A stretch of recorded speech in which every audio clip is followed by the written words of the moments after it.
सासू माँ की नई सहेली। प्रिया किचन में चाय बना रही होती है और सुमन ड्राइंग रूम में बैठकर मजे से टीवी देख रही होती है। तभी दरवाजे की घंटी बजती है। प्रिया, जरा देखना तो कौन आया है। देखती हूँ मम्मी जी।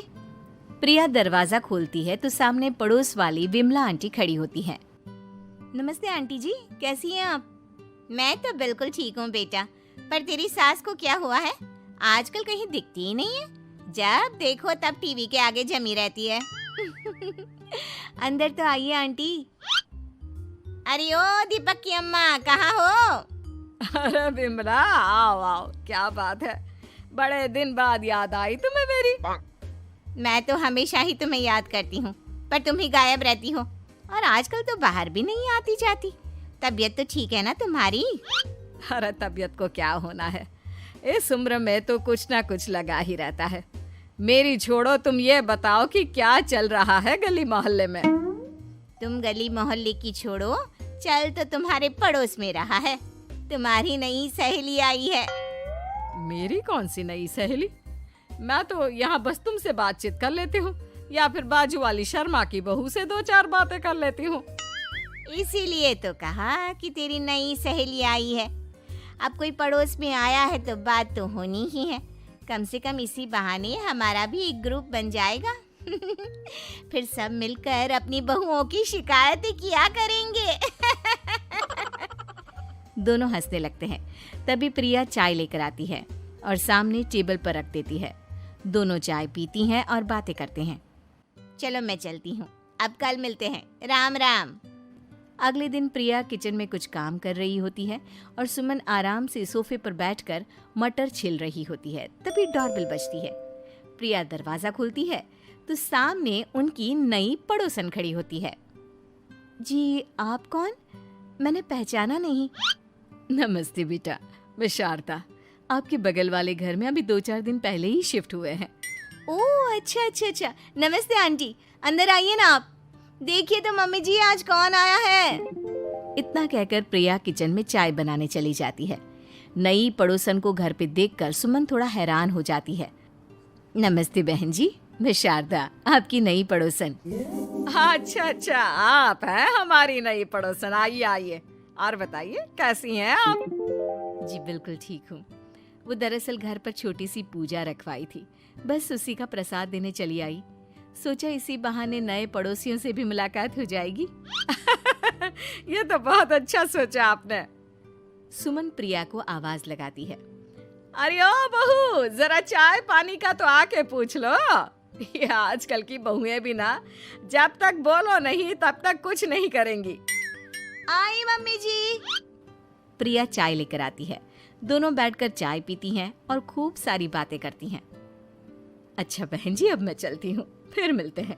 अब तो आना जाना लगा ही रहेगा। शारदा के जाने के बाद प्रिया किचन से बाहर आती है।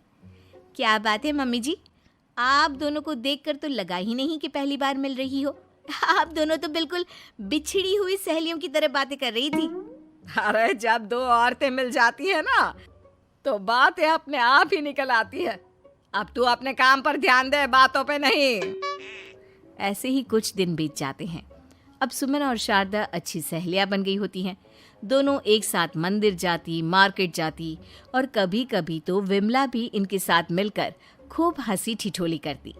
एक शाम तीनों बैठकर सुमन के घर पर चाय पी रही होती हैं कि तभी बहुत तेज बारिश शुरू हो जाती है। सुमन जोर से प्रिया को आवाज लगाती है। प्रिया, ओ प्रिया, देख कितनी तेज बारिश हो रही है।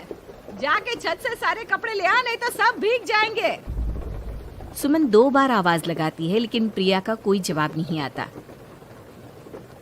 शायद प्रिया कुछ काम कर रही है, इसीलिए कुछ जवाब नहीं दे रही। अरे काहे का काम, आराम फरमा रही होगी महारानी। तभी प्रिया बीमार हालत में अपने कमरे से बाहर निकलती है। हाँ मम्मी जी, क्या हुआ? मेरी तबीयत थोड़ी ठीक नहीं है ना, इसलिए आग लग गई। अरे सारे कपड़े भीग गए और तुझे सोने से फुर्सत नहीं है। सबके सामने सुमन के मुंह से ऐसी बातें सुनकर प्रिया उदास हो जाती है और छत से कपड़े उतारने चली जाती है। सुमन, ये क्या बात हुई? प्रिया ने बताया ना कि उसकी तबीयत ठीक नहीं, इसलिए उसकी आंख लग गई। तुम भी ना खामखा उसे सबके सामने सुना दिया। अरे आप नहीं जानती शारदा जी, कुछ बहुएं ना बहुत आलसी होती है, घर का एक काम नहीं करना चाहती। ऐसा नहीं है सुमन, तुम्हारी बहू तो बहुत प्यारी है, तुम्हारी सारी बात भी तो मानती है।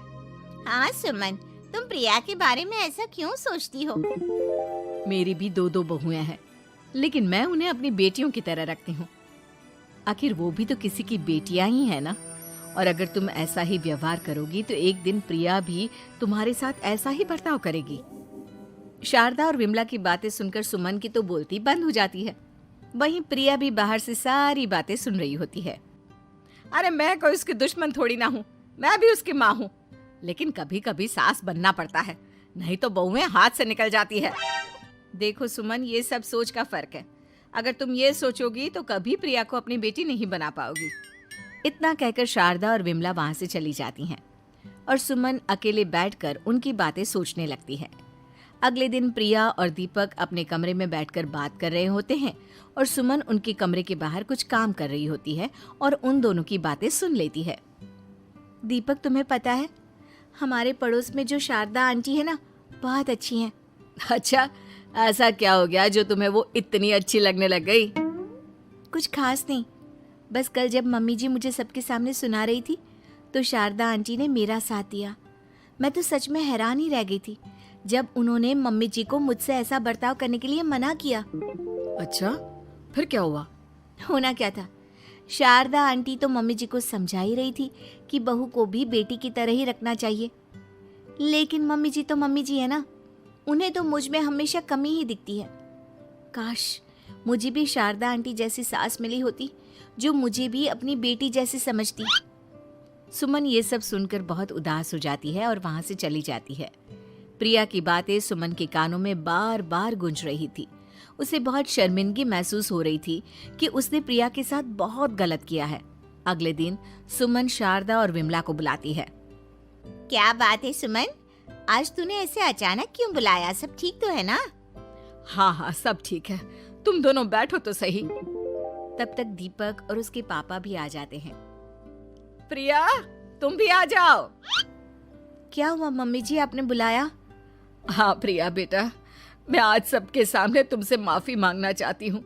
मैंने आज तक तुम्हारे साथ बहुत बुरा व्यवहार किया है, लेकिन तुमने कभी भी मेरे साथ बुरा बर्ताव नहीं किया। मुझे अपनी गलती का एहसास हो गया है, हो सके तो मुझे माफ कर देना। प्रिया अपनी सास की बातें सुनकर हैरान हो जाती है। उसकी आंखों में आंसू आ जाते हैं। प्लीज मम्मी जी, आप मुझसे माफी मत मांगिए, मैं भी आपकी बेटी ही हूँ।